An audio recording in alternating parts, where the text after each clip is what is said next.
Hello दोस्तों, मैं अमित कुमार सिंह आपका अमित सिविल सर्विसेज एकेडमी में एक बार फिर से स्वागत करता हूं। दोस्तों, आज से मैं दोस्तों आपके लिए बिहार का भी क्वेश्चन लेकर आऊँगा। दोस्तों, बिहार का करंट अफेयर्स तो मेरा आ ही रहा है दोस्तों।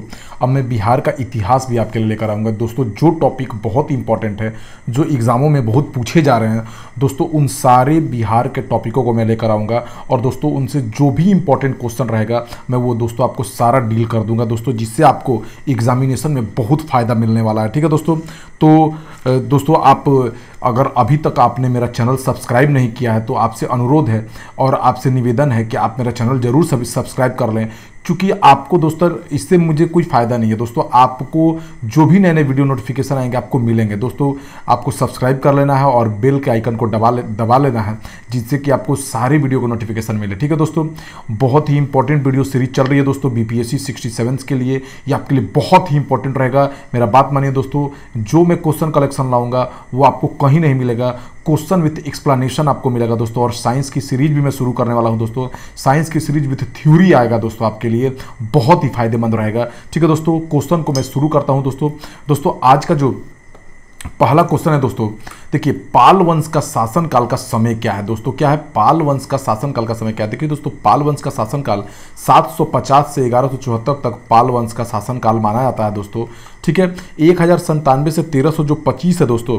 यह दोस्तों किसका शासनकाल का समय है? 1097 वाला दोस्तों। देखिए, 1097 से जो शासनकाल शुरू होता है दोस्तों, यह हो जाता है दोस्तों आपको सेन वंश का। दोस्तों, किसका शुरू हो जाता है? ये कर्नाट वंश है दोस्तों। क्या है ये कर्नाट वंश का शासनकाल है। और दोस्तों, यह किसका है? सेन वंश का शासनकाल है दोस्तों। इन तीनों ही वंश से बीपीएससी ने क्वेश्चन पूछे हैं दोस्तों, और ये बहुत ही इंपॉर्टेंट है आपके लिए। आप ध्यान रखिए तीनों के काल को। ठीक है दोस्तों।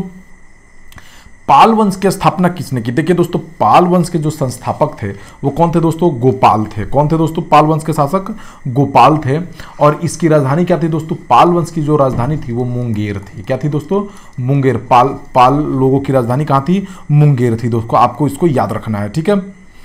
तो अब दोस्तों देखिए, इसमें गोपाल का जो शासनकाल रहा दोस्तों, गोपाल ने लगभग 750 से 770 ईस्वी तक दोस्तों शासनकाल किया, 20 साल तक। ठीक है दोस्तों। पाल वंश गोपाल के बाद उसका बेटा धर्मपाल बना दोस्तों। लगभग इसने 40 सालों तक शासन किया, 770 से 810 ईस्वी तक शासनकाल किया इसने। ठीक है दोस्तों। उसके बाद किसका शासनकाल आ गया दोस्तों? देवपाल का। देवपाल दोस्तों 810 से 850 ईस्वी तक शासनकाल किया, और ये सबसे प्रतापी राजा इसका रहा।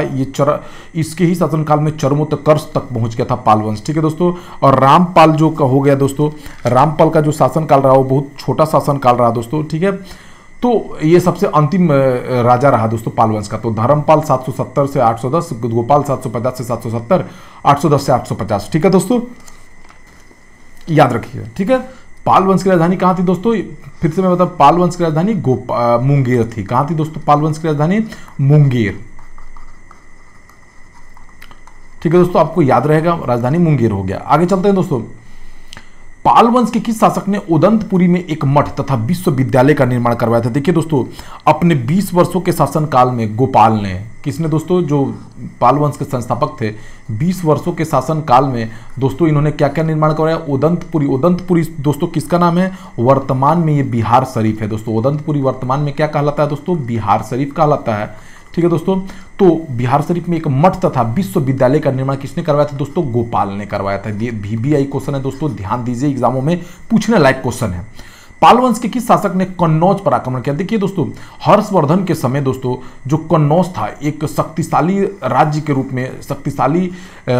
में उभरा था दोस्तों। यहां पर कन्नौज पर शासन करने के लिए प्रतिहार राष्ट्रकूट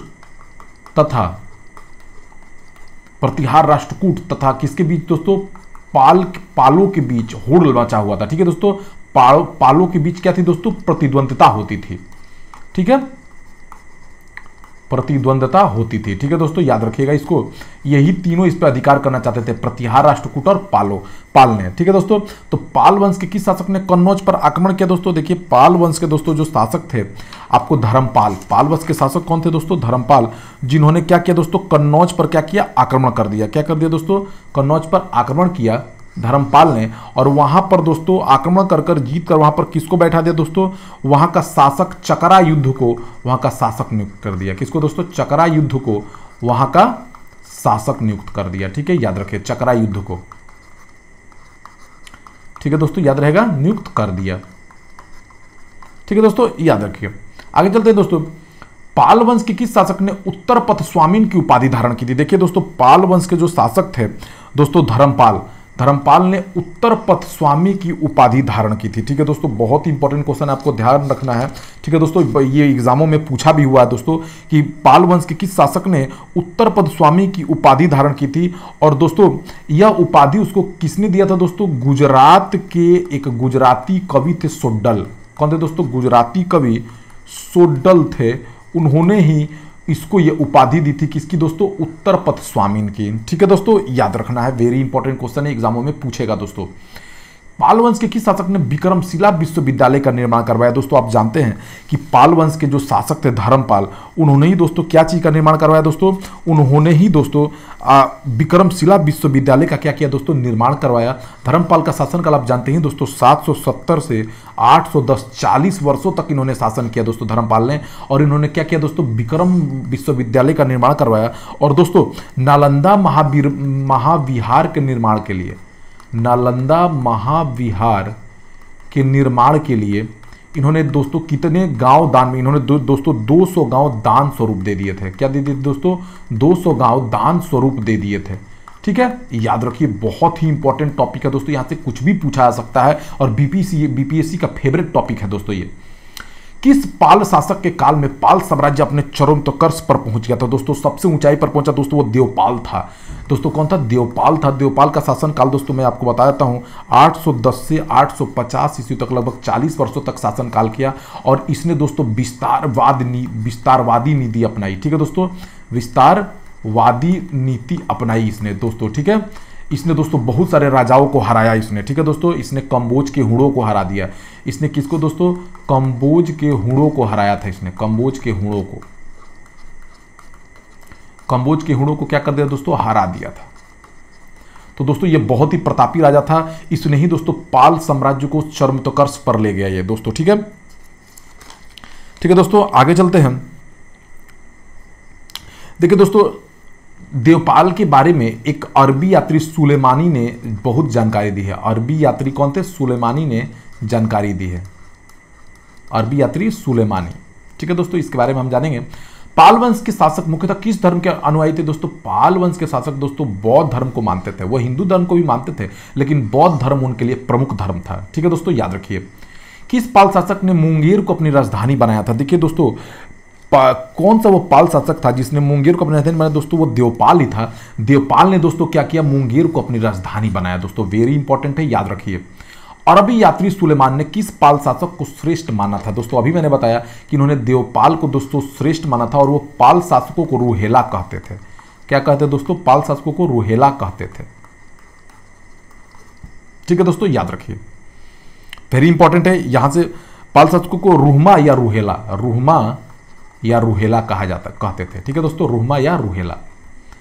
किस पाल शासक ने जावा के शासक के अनुरोध पर? ठीक है दोस्तों, बहुत अच्छा क्वेश्चन है। किस पाल शासक ने जावा के शासक के अनुरोध पर? तो दोस्तों जावा के शासक कौन थे? बालपुत्र देव थे। कौन थे दोस्तों? बालपुत्र देव। जावा के शासक बालपुत्र देव के अनुरोध पर नालंदा में बौद्ध विहार की देखरेख के लिए 5 गांव अनुदान दे। तो वो दोस्तों देवपाल ही था। देवपाल ने दोस्तों जावा के शासक बालपुत्र देव के अनुरोध पर नालंदा बौद्ध विहार की देखरेख के लिए 5 गांव अनुदान में दे दिए थे। ठीक है दोस्तों, पाल वंश का द्वितीय संस्थापक किसको मानते हैं? देखिए दोस्तों, पाल वंश का जो द्वितीय संस्थापक है वो दोस्तों महिपाल को माना जाता है। किसको माना जाता है दोस्तों? महिपाल को माना जाता है। दोस्तों महिपाल की मृत्यु के बाद ही पाल का पतन शुरू हो गया था। देखिए दोस्तों, महिपाल जो शासक बना था दोस्तों, कब बना था? 988 ईस्वी में ये शासक बना दोस्तों। ठीक है दोस्तों, इसे पाल वंश का द्वितीय संस्थापक कहा जाता है, याद रखना है दोस्तों। ठीक है,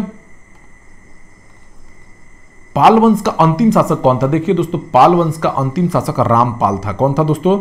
रामपाल था। ठीक है, और महिपाल, अगर दोस्तों क्वेश्चन पूछे कि महिपाल का डेथ कब हो गया दोस्तों, तो 1038 ईस्वी में महिपाल की क्या हो गई थी दोस्तों? मृत्यु हो गई थी। याद रखिएगा, इसी मृत्यु के बाद पतन हो गया था पाल वंश का। तो पाल वंश का अंतिम शासक रामपाल हो गया दोस्तों। ठीक है, रामपाल के बारे में देखिए दोस्तों, रामपाल के बारे में एक साहित्य लिखा गया है, उसका नाम है दोस्तों क्या? रामचरित्र। क्या लिखा गया है दोस्तों? रामचरित्र। इसके रचनाकार दोस्तों हैं हरेंद्र नाथ। ठीक है दोस्तों, हरेंद्र नाथ दोस्तों क्या है इसके रचनाकार हैं, इसने रामपाल के बारे में लिखा है।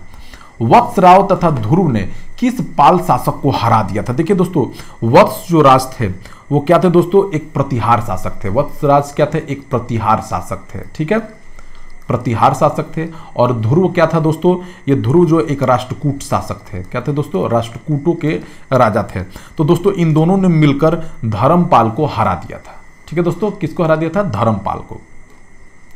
किस पाल शासक ने प्रतिहार शासकों तथा कंबोज के हुणों को पराजित किया? दोस्तों मैं बताया कि देवपाल जो है सबसे प्रतापी राजा था दोस्तों, पाल वंश का। इसके शासनकाल में पाल वंश चरमोत्कर्ष पर चला गया था। इसने दोस्तों प्रतिहार शासकों तथा कंबोज के हुणों को हराकर अपनी विस्तारवादी नीति को आगे बढ़ाया। ठीक है दोस्तों, याद रखिए।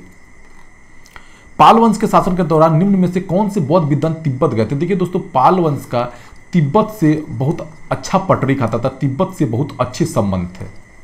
ठीक है दोस्तों, पाल शासकों का तिब्बत से बहुत अच्छे संबंध थे। ठीक है दोस्तों ना।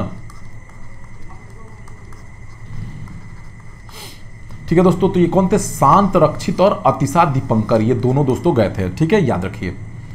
किस धातु की प्रतिमाएं के निर्माण में पाल युग सर्वश्रेष्ठ है? दोस्तों पाल युग में कांस्य की प्रतिमाएं ज्यादा बनी है दोस्तों। किसकी बनी है? कांस्य युगीन।